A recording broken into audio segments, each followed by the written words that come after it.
Halo, Assalamualaikum warahmatullahi wabarakatuh. Allow me introduce myself. My name is Iis Nurhayati. My last NPM 172 and I'm from class X4C. In this video, I want to talk about cultures of England. England is located in Western Europe on the island of Great Britain. It is a part of United Kingdom. Its land area is 50,000 square miles. Its population is approximately 53 million people. According to population, it is the 25th largest country in the world. The currency used in England is pound sterling. Its capital is London, and the language spoken there is English. Let's talk about history. The name England is derived from the Old English name England, Land of Angels.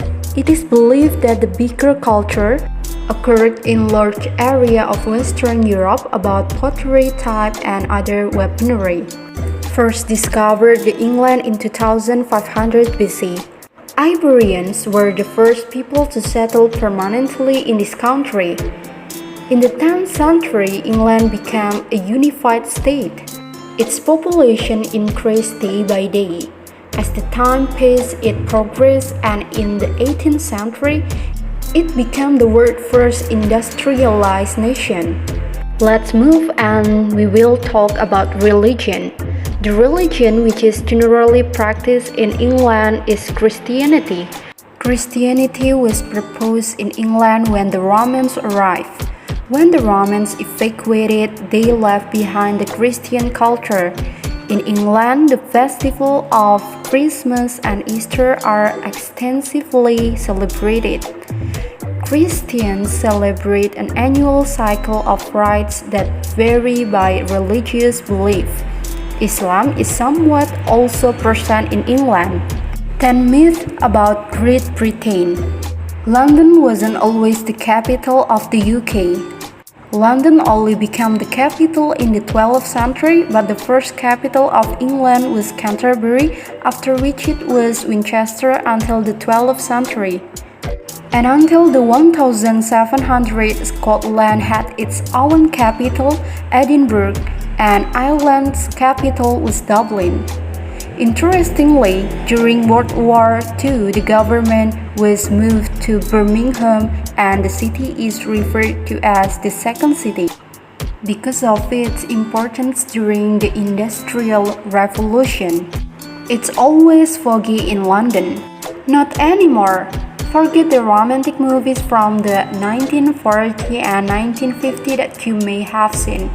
Actually, the real cause of London's fog was not the damp weather, but air pollution from the millions of households that were burning coal, which filled London's air with smoky soot. In fact, before the 1956 Clean Air Act, a popular nickname for the city was the smoke. The United Kingdom and England is the same, right? It's wrong. Whilst Great Britain may be a relatively small country, its people have very defined views about their cultural identity. The United Kingdom of Great Britain and Northern Ireland is an island occupied by 4 distinct countries: England, Scotland, Wales, and Northern Ireland. The UK was created in 1707 by the Act of Union between England, Wales, and Scotland. The name United Kingdom wasn't adopted until 1801 when Ireland was brought into the Union. Scotland, Wales, and Northern Ireland have their own devolved governments and distinct cultures. Wales even has its own language. The Queen rules England. Afraid not. Whilst the Queen has the powers to appoint some high-ranking clergy and to grant some honors, such as knighthoods, in her annual birthday honors list, she has few real powers to govern the country. The elected Prime Minister has the real power. Robin Hood did not exist. It is unlikely there was a person actually called Robin Hood, who robbed the rich to give the poor.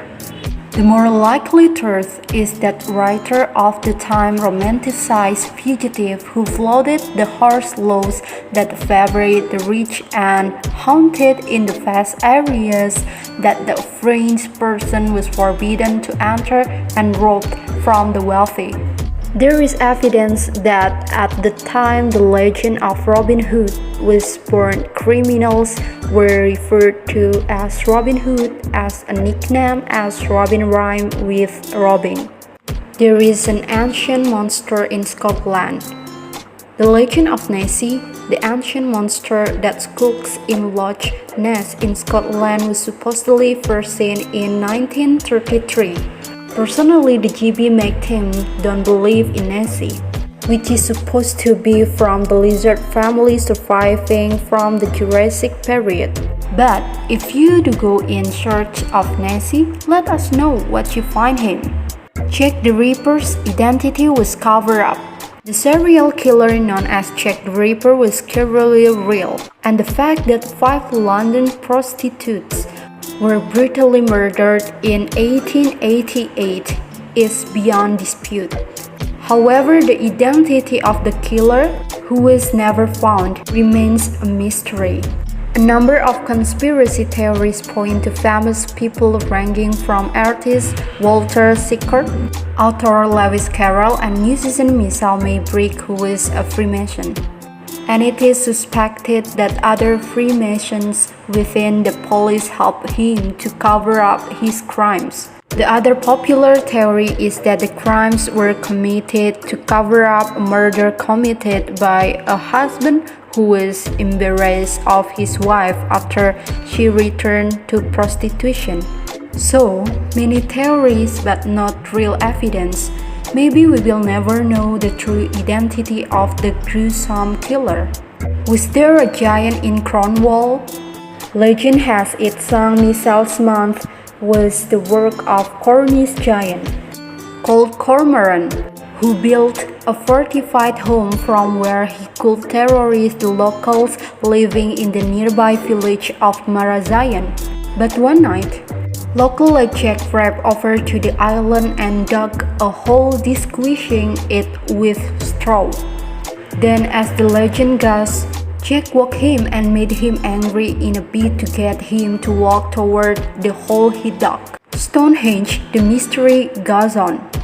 There are many conspiracy theories that suggest that Stonehenge is one big hoax that was created simply to attract tourists to Wiltshire.